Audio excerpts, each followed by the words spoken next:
Okay, great. Perfect. All right. Right. And we are live. I Yes, want to sir. thank everyone for tuning in to a very special edition of Off the Record on the People's Podcast tonight.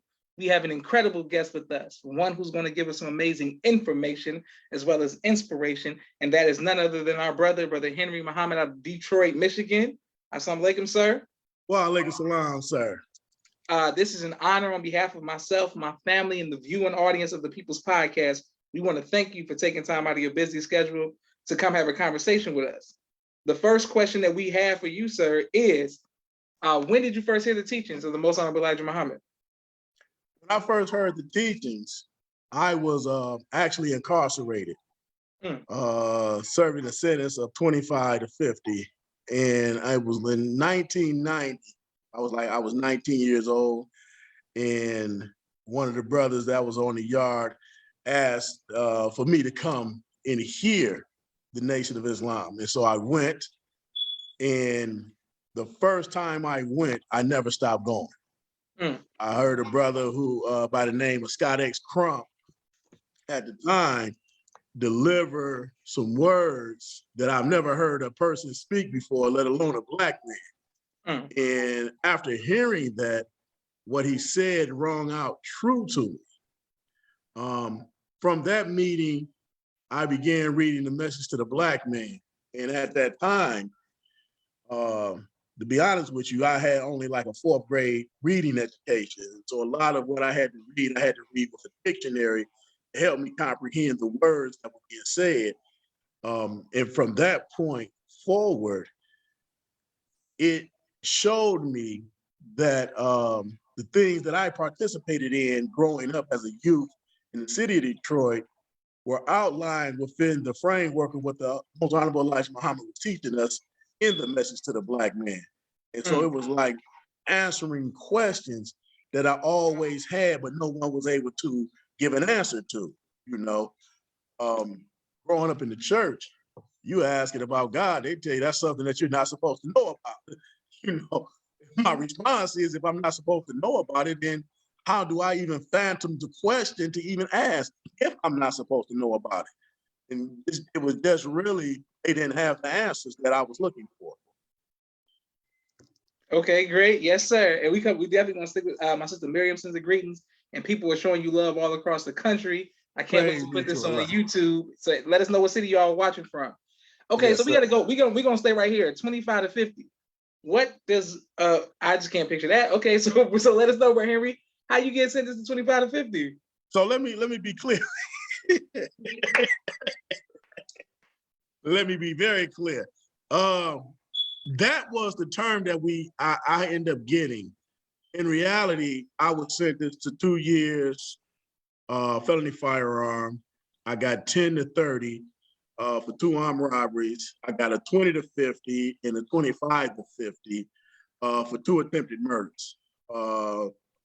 At the time, I had just turned 17, and I was heavily involved in the selling and distribution of drugs in the city of Detroit.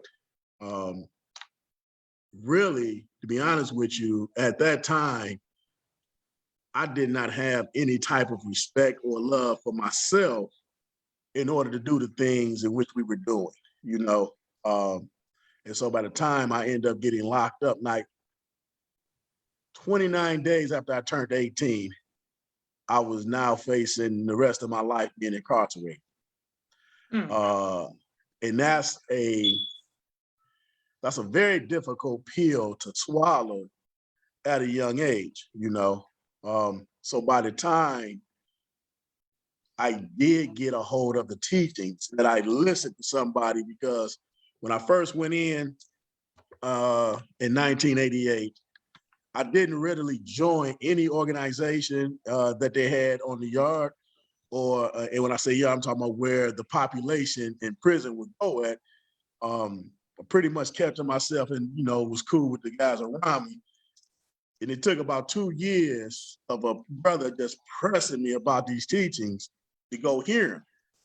And so when I went in and I heard that the Nation of Islam is the only organization or reality that I've ever committed my life to without question. Everything else has been a little troublesome, it has not been that easy. But with the nation's teaching, it was like I was finally at home.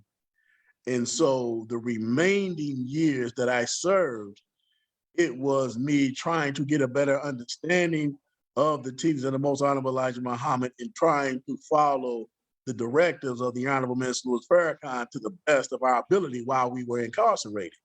And in truth, it was a way for us to take what we was hearing and then try to put it into practice to the best of our ability there without a real example. You know what I mean? And I didn't really get the real example until I started meeting brothers who were coming in, like Brother Victor Muhammad, who was the then prison ministry, Brother William Muhammad, that was coming out of Muskegon, and then finally student minister, Brother Dawood Muhammad, who came in. And I'm telling you, man, when I heard these brothers, I was like, oh man, yeah, I definitely got to make it to the mosque when I get out. Their inspiration and their guidance allowed for me to take what I was learning and then put it into the best form of practice while inside. All praise due to Allah. Beautiful. Yes, sir. Sure. And thank everyone continues to show love to our brother. So praise be to Allah. So what you're saying is in the White Boy Rick movie, the 50 Boys, you was with BMF before you came, before you joined the nation. You was basically with BMF and stuff. Okay. So I say this: when you look at the White Boy Rick movie, I grew up in that era. So where he was at was like, where the city of Detroit is divided.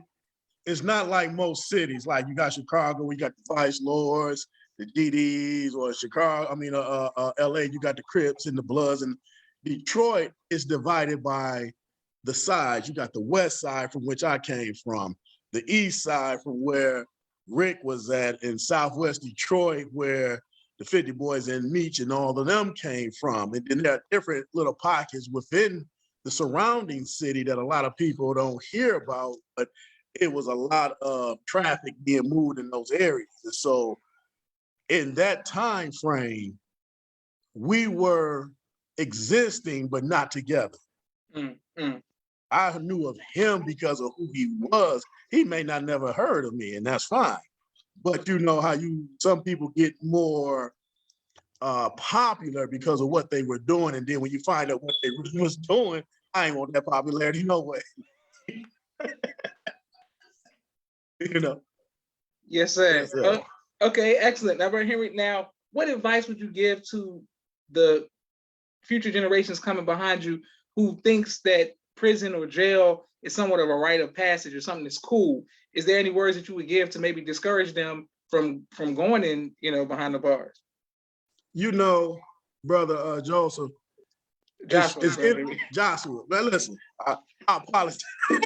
What's his name? Brother Joshua. Hey, look, really, I have, we employ a lot of young guys on our security team. And one of the things that I try to share with them is just a glimpse of my history so that they don't repeat or do some of the things that I may have done. And I know that when I was younger, I didn't have a real role model in front of me that had a strong influence that would lock in on my thinking to make me change. You know what I mean? Yes, sir. And today's time, our youth, we shouldn't argue with them. Because when we argue with them, we start closing doors to their listening. And so we have to convey to them that they are cared about in a way that they can see it. And if we can paint the right picture for them, then they'll stop and pause and start thinking about it. I remember when I was incarcerated and the minister made the statement. He said, you know, if you took the same brothers who were selling drugs, and I'm paraphrasing, and you asked them if they would have a choice between going to prison and being millionaires, which one would they choose? And his answer was they would choose to be a millionaire. But once they choose to be a millionaire, someone would have to teach them on how to become that. And in our reality, we didn't have no one to teach us how to become that. You know what I mean? And so our choices were very limited. Although the desire of why we were doing what we were doing was real because we wanted to change our conditions, but the manner and how we changed the condition was a generic version of a black man's rise that only took you to prison or into an early grave. And so there was no real influence, no influence to say, hey, this is how you do this in this way, you know? And so, you know, it's just really just, we have to be an example for them.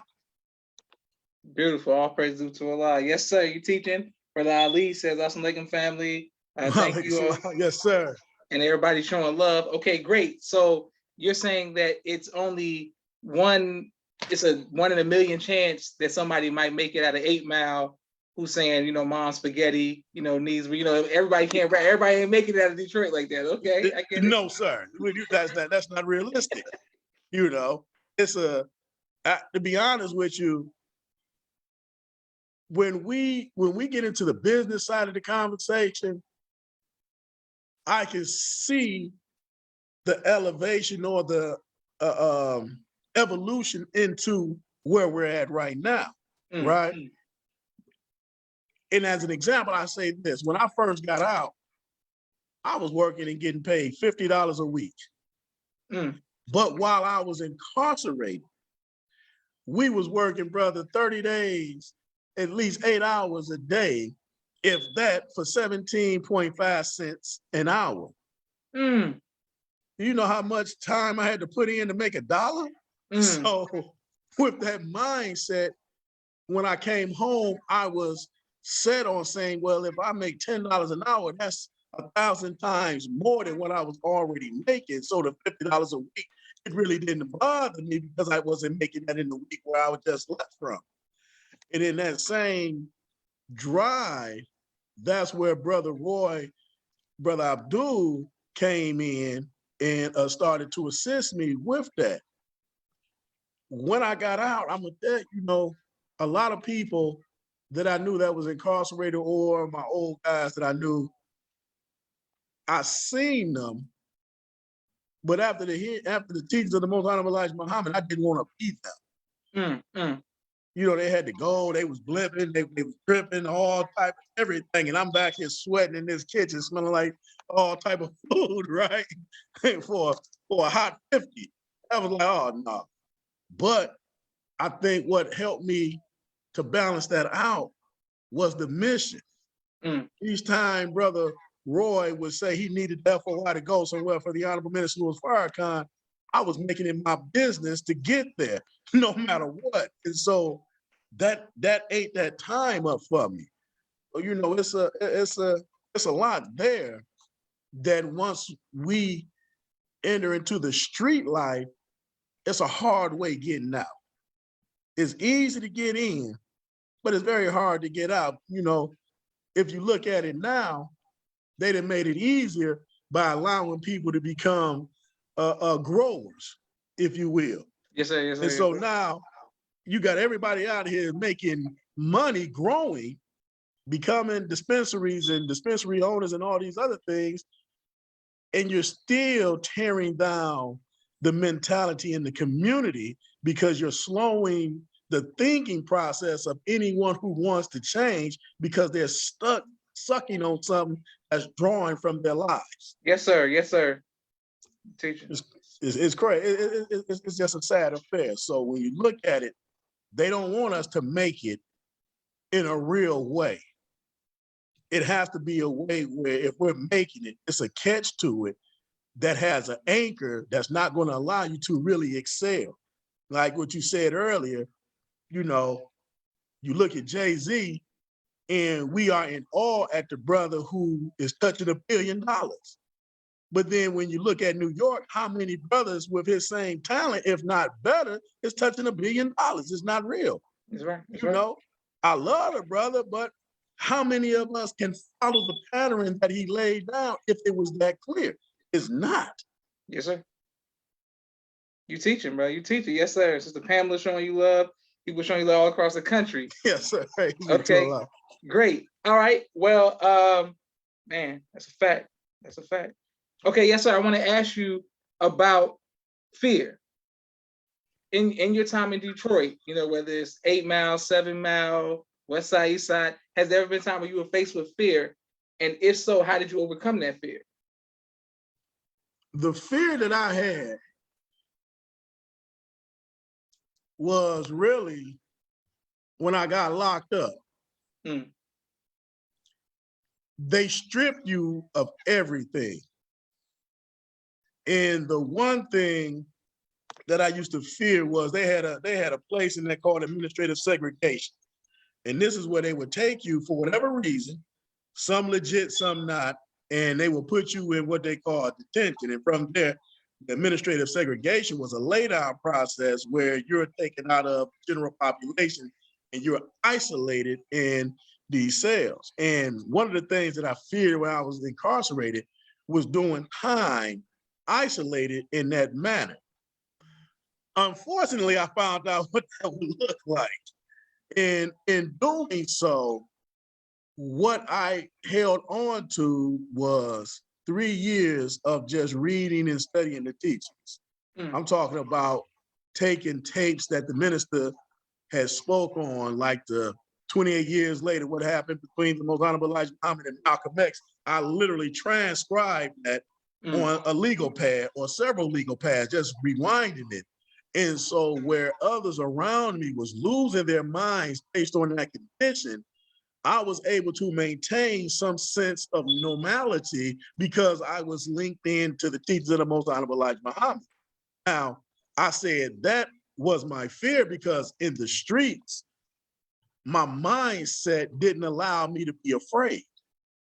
And this is what allowed me to do some of the foolishness or be involved in the foolishness that I was involved in because I wasn't afraid of that. I, in some sense, liked and glorified that because my own insecurities and low self-esteem were being expressed through violent acts. You know what I mean?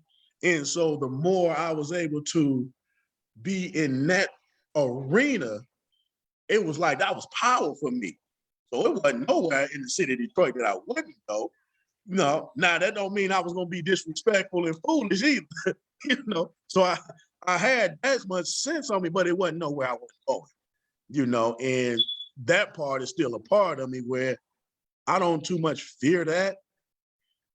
I more so fear the rejection of Allah than anything in this world that could come up with me. We just lost, we've lost contracts because I'm gonna stand up for my team. We've lost contracts where people have lied on us and I've proven that they were lying, yet where they wanted me to be in, I couldn't be in because I stand with a man who don't be in. And so when you want me to apologize for an act that we had no parts of or to discard one of our brothers who you lied on, no, I'm not afraid of that, man.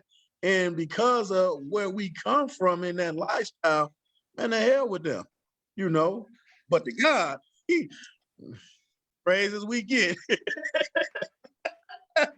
Ooh-wee. Hey, you gotta have some type of fear there, unless you're just crazy. Yes, sir. Praise be to Allah. Excellent. And thank you all for continuing to watch. And please let us know what city you're watching in on YouTube once you put it on YouTube. So the Pamela says, yes, sir. Praise be to Allah. Okay, great. Brother, okay, so let's talk about the Million Man March.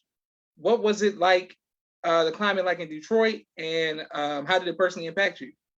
Now, when the Million Man March, the first one, I was in administrative segregation. Oh, dang. I was in the hole right then, bro. And I'm gonna be honest with you.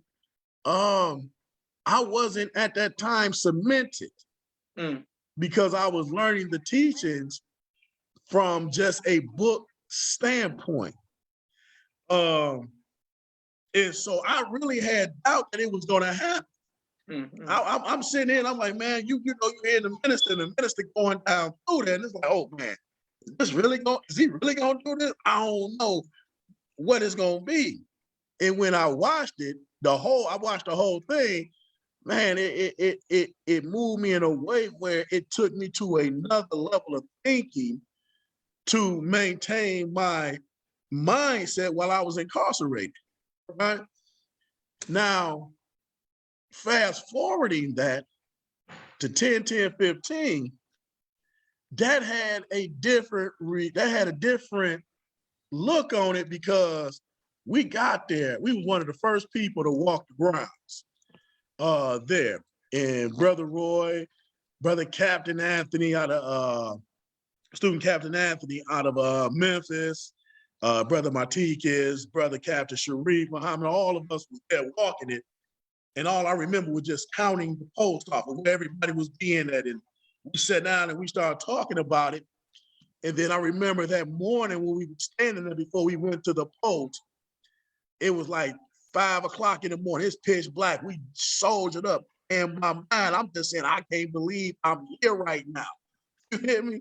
And then to be up on the stage where the man of God was at, looking at that audience, I'm looking at man's like, man, how have God took a person that the world at one point said was nothing and then allowed him to be on a stage with a God and watch a movement happen in such a way, brother, when you see from the chair looking to the stage, that's one perception where you're listening and looking at the presenter. But when you're on the stage looking at the audience while the presenter is talking, that's a whole nother level of looking at it, man. You like, damn, they not here for me, they here for him. But by him being someone who touched me, he allowed me to be here and experience that in a way by which can't be wrote or written or read about and say, man, this is what I know. I was there. Feet hurting, sweating, the whole nine, and loved every minute of it. And coming out of that, it just charged me to just think in things in manners where to this day, even though we're in security, I'm not as apt to act violently like I used to. I'm more able to check it, catch it, and pull it back. Unless you act crazy to the student minister, the student captain, the first officer, and you go get what you got coming. I ain't apologizing for that. You know, it is what it is. But the perspective of that, brother, is the work. No matter that work gives life to you if you don't understand that. It really does. And if you're in the presence of the God or in the presence of brothers, and I'm gonna say this, and I know you didn't ask, but I'm gonna bring it up. I don't know if you remember when me and you first met. It was at a drill competition. And you was drilling the men, and I was standing next to the stage because I was running the detail for the drill competition. I was like, man, God damn, brother, you just drilled the hell out your brothers, man. And I'm saying, you listen, I'm saying that because when you have that type of energy flowing, and this flowing not just from one brother, but the brothers and all of my sisters, man, you like, God damn, what is that? That experience is, I can't, man, listen, that's unreal. But that's God though, because before then, all I knew was destruction. All I knew was crackheads and the game, the streets. They asked me, well, why did you do what you did? It was a game to me. It wasn't real. They say, well, how so? Because in that world where we went at each other the way that we did, we never went at the Caucasian the way we went at each other.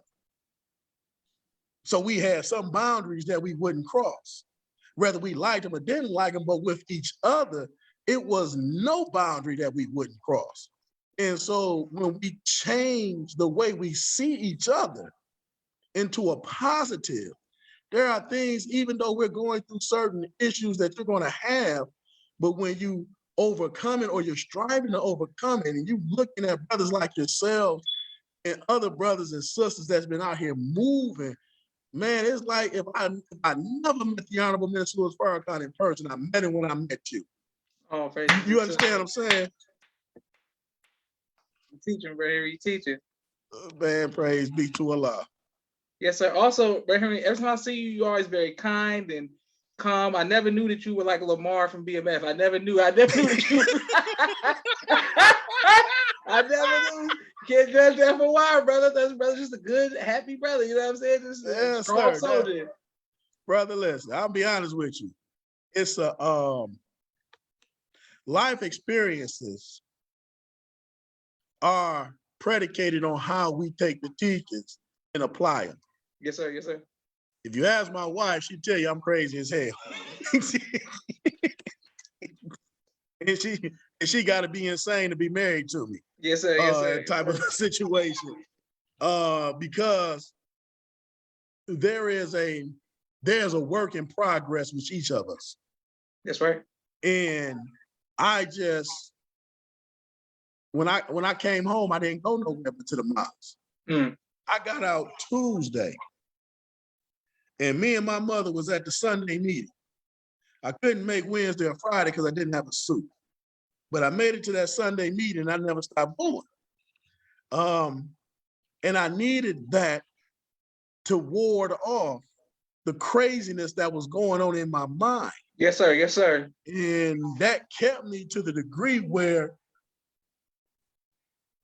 I just stayed on that road. Now, I seen some things that made a lot real to me.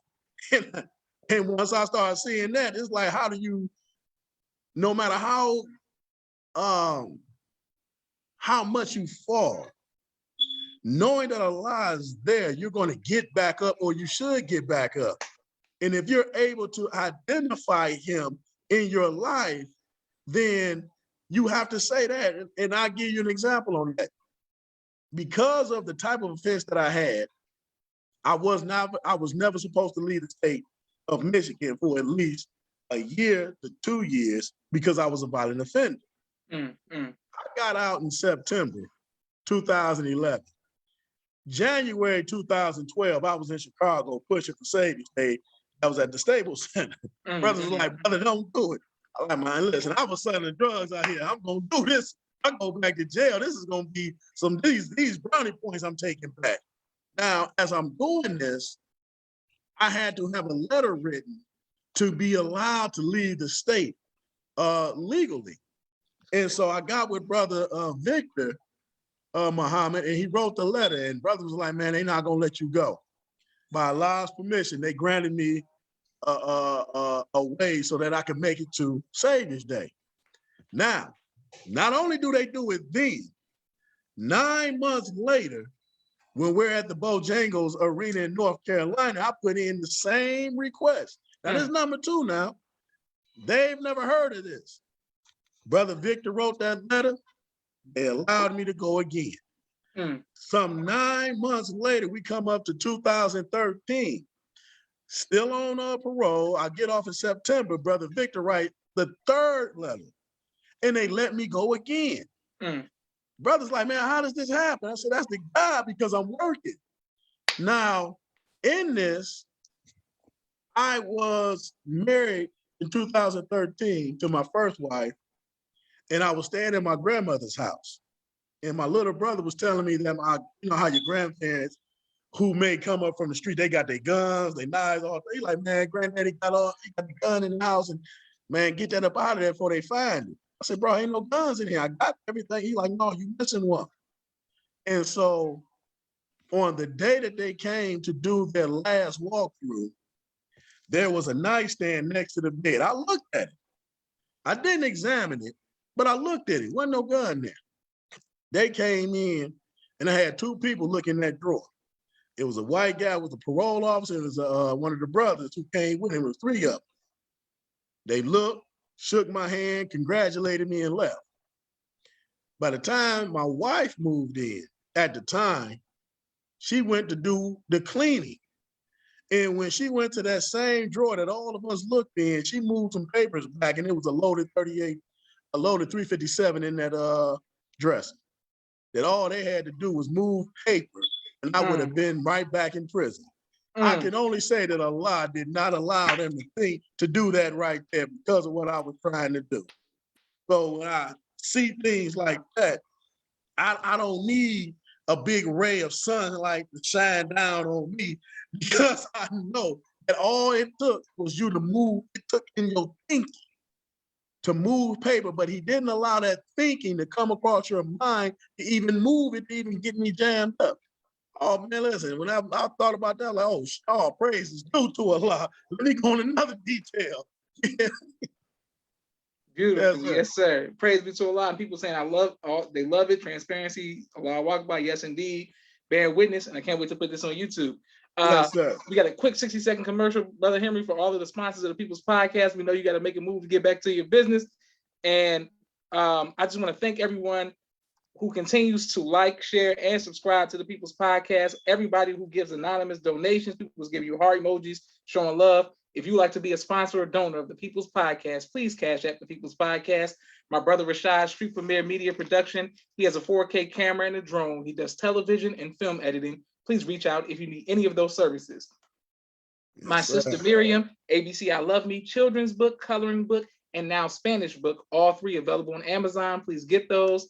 My sister Naima, Stay On Point Dance Academy, LLC. She teaches ballet virtually to young girls all across the country, right here in the studio in Atlanta, Georgia. We love our tiny dancers. Rock Communications. If you're working on a book and you need copy editing, project management, content development, or media relations, please reach out to Rock Communications. Fashion Guides, Urban Streetwear for Men and Boys, 314-329-6009. Reach out to them if you need any fashion. They'll keep you dripping the best of it. Student Minister Robert L. Muhammad, conflict mediation, squashing the beef throughout the Southwest region. He does an excellent job. His wife, Sister Fudia Muhammad. Children of the Most High, giving birth to a God in the science of child rearing. Brother Kenneth, bow tie maker extraordinaire. He'll ship bow ties to you anywhere in the country. Dr. Henry M. Carter, King Henry's Turkey Legs, right here in Atlanta, Georgia. Brother Rashad Muhammad, COVID-19 disinfecting cleaning services out of Chicago. My father's book, A Soldier in the Movement of Christ, AbdulSharif.com. And last but not least, my two books, Cleopatra, which is a children's book, and No Father, No Excuse, both of which are available on Amazon. Right back to Brother Henry, the businessman, survivor of prison and being incarcerated, and a security specialist and a good brother. I want to ask you about Captain Abdul, formerly known as Captain Roy, who was somebody who I looked up to and talked to him. And I really tried to get an interview with him. We just couldn't get to it towards the end of the last 2 years. I was really trying to get it during the pandemic. He was dealing with the loss of his son and a lot of things. Can you share your favorite memory of him? Man, listen. Brother Abdul was a brother, man, that he was like he was like a father to me. And the way that he moved brothers, and you can see his heart and his spirit and the love that he had for the men. But what people didn't see was the humorous side of Brother Abdul. You know, it's plenty of times when we would be by ourselves after detail, and we would, just be humorous with each other. Yes, sir. Yes, sir. Some of the things that Brother Abdul used to do, take a lot of pictures. If you look at my Facebook page, I got plenty of pictures up there from when we did soldiered, when we've been out in the street. I get it from him. I remember one time we was coming from Chicago, and we were meeting about, I want to say 2017, no, the 2018 2017 Savior's Day that we had in the city. And we had met with Brother Supreme, Sister National, the new Sister Supreme, Brother Anthony, and then the newly installed regional captain, Brother Dwayne, and a couple of more believers that was there on the panel. So after we got through with the business, we were riding back to Detroit, and it was brother Abdul, Captain Sharif in the front seat, myself and brother Hadari were in the back seat. And he was like, Brother Henry, I want you to make a video. So he put on the it was on them jazz, it was the theme music from the Boys in the Hood. The part where they went to go look for the guys that had just killed their brother. Yes, right? sir, yes, sir, yes, sir, yes, sir, yes, sir, yes, sir. So I'm in the backseat of the car with his phone on selfie mode, trying to get a video of him while he driving, and then get the video of Brother Sharif while neither one of them breaking his, smiling or laughing because it looked crazy, right? And man, listen, it took us about 4 tries to get it. And he got it, man. And he was like, brother, we gonna play this right here. Man, one of the things that Brother Roy used to always love was just to work. Whenever we would go anywhere, we would set up a room in a hotel. We call that the situation room. You would see us in there with the pictures, and we just coming up with whatever plans to execute what he was given to do on the assignments. And then when it was over with, he'd be back to the business of moving the final call newspaper. We gave him something for his birthday. He was like, man, I like this, but where we at on them final calls? But that's one of my fondest memories of my brother. All praise is due to Allah. Yes, sir. Just a few more questions before you have to go, sir. I wanted to ask you about fatherhood. What advice would you give to future fathers? There is not a book that says how to be a father. When people talk to me about parenthood, I look at the things in which they have that's happening in their lives. You're going to make mistakes, but you have to make time. In the life that I got, because we have 2 businesses, actually 3. My wife, she's a chef, and she's been cooking, and that's an understatement. She's been chefing for over 20 years, so she does that. I have the bed bug cleanout business that runs as well. And so between that, security, her cooking, our time is consistently moving. And then my responsibilities at the mosque, they got to get inserted. And it leaves very little time for the children. What I did was I went and got some Legos. And me and my son put some Legos together. I got some for my daughter. We sat at the table, we put them together. It was so good. I had to go get me, I had to go get me a Batman car. Yes, sir, yes, sir, yes, sir. But it slows them down. It operates their mind to start building things. And my wife would get on me like, listen, children here, you gotta stop.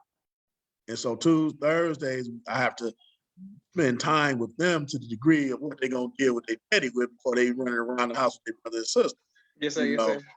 But in the fatherhood, I would say you have to be committed to being a father. Don't be hard on yourself when you make a mistake, because none of us are perfect. I've not known a perfect father yet, other than Allah. That's right. And if we're looking at him as the example, he's steady evolving. A lot of things that I've gotten, my wife has, given me some tools to work with, from her experiences. Some of them I like, some of them I don't like. I'm gonna be honest with you. Yes, sir. So, yes, sir. And then I look at other people and how they deal with their children. And I just take the good from that, and I leave whatever I don't like with them, and they do it, and I just try it. And to this day, as long as my children, when they see me, they run to me, I know that I'm doing something good. I get ready to walk out the door. They like, Daddy, no, don't go to work. Say, well, you want some new shoes? Yeah, go on to work, Daddy. Just make sure.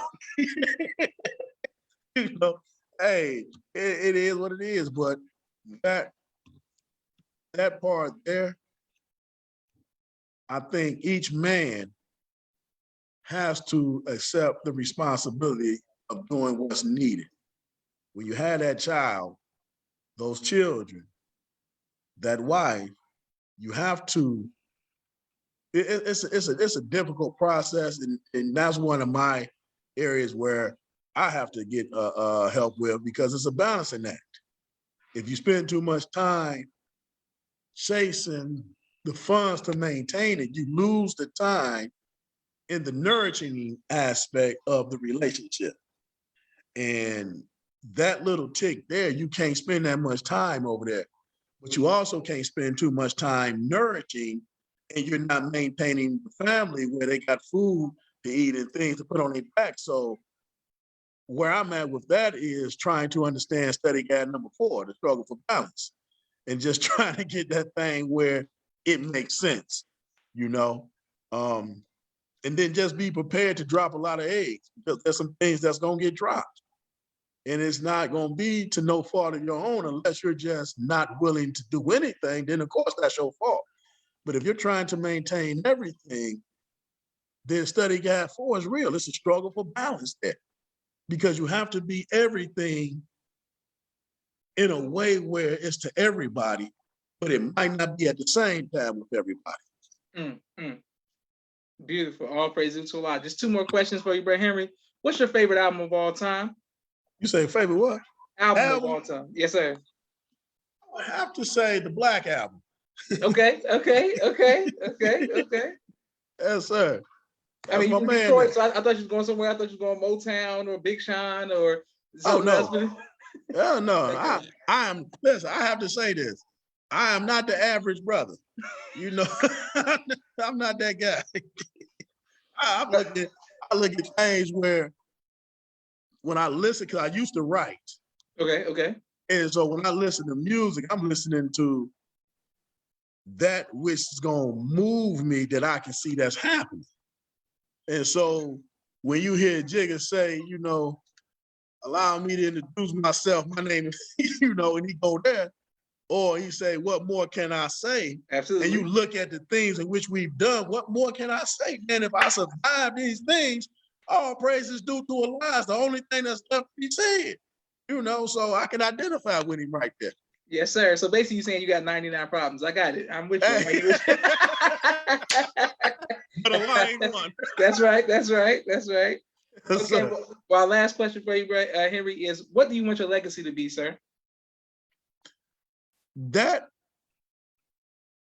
of a person who, no matter what, moved out on what he believed. Because you're going to have things, brother, that's going to come up. And like in Study Guide 18, where the minister talks about that Leviathan, and he says, you don't know what that thing is. That's right. Say, but when it comes up, it has to be crushed, but that crushing is going to be based on your faith and your love. That's right. For yourself and for the God that's going to do that. It ain't going to be no flowery emotion. So when we look at all the things we're looking at, brother, my brother, Joshua, you tell. Think of this. You are pioneering a stream of information by interviewing men and women across the nation that some of us have never met before. Yes, sir. And we see each other in passing at an event that we've never sat down and talked to see how the teachings have affected us. That's right. And you're doing this in a time of a pandemic. Now, if we don't go beyond this moment, we're written in history of the moment that you gave us on Facebook. All praise to Allah. You understand what I'm saying? We're pioneers in this sense. Yes, sir. Yes, sir. Because we're building the legacy of men and women who are striving very hard to be upright. That's right. No matter what your failing is. Because all of us, according to the scripture said, if Allah did not shorten the days for his elect's sake, none of them would be saved. That's right. So that means all of us is a little wretched somewhere. That's right. You know, so, but we are striving to be upright Muslims. And when somebody talk about me, I just want them to say this. That brother fought hard as hell for what he believed in. I might not express it in a way in which you like, but damn it, understand what's being said as opposed to how it was said. Yes, sir. Yes, sir. Because the eloquent one is the Honorable Minister Min Farrakhan. I can't speak like him. But if what I'm telling you is lined up in truth, then take the truth of what's being said to you. Yes, and know sir. that it comes from a person that loves this nation the way in which, hell man, I ain't never loved nothing like this. I ain't never had, I've never had anything affect me like this. You know, people ask me, Brother Joseph, and I ended here. They like, brother, do you drink? No, no, sir. Do you smoke? No, I haven't smoked in over 30 years. I haven't had a drink in over 30 years. If I drink something right now, I smell it, I'm gonna get hot. You know? But why not? Because I'm a recovering thug. Allah is recovering the mind of a soul that was lost, and every day I gotta stay to the program. So I'm striving here, brother, to be right. Beautiful. All praise due to Allah. People were saying, sure is, brother, teach, brother. All praise due to Allah. People are giving you credit. I can't wait to put this on YouTube. I want to thank you for your sacrifice, the sacrifice of your family. May Allah continue to bless you very much, Brother Henry. This means so much to myself, my family, and the viewing audience of People's Podcast that you would take time out of your busy schedule to come give us your testimony, your life journey, and some amazing information and inspiration. This is Joshua Leonard Muhammad signing off with the People's Podcast. Assalamu alaikum, sir. Wa alaikum salam. Thank you, black man. Thank you, sir. Boom. That was great.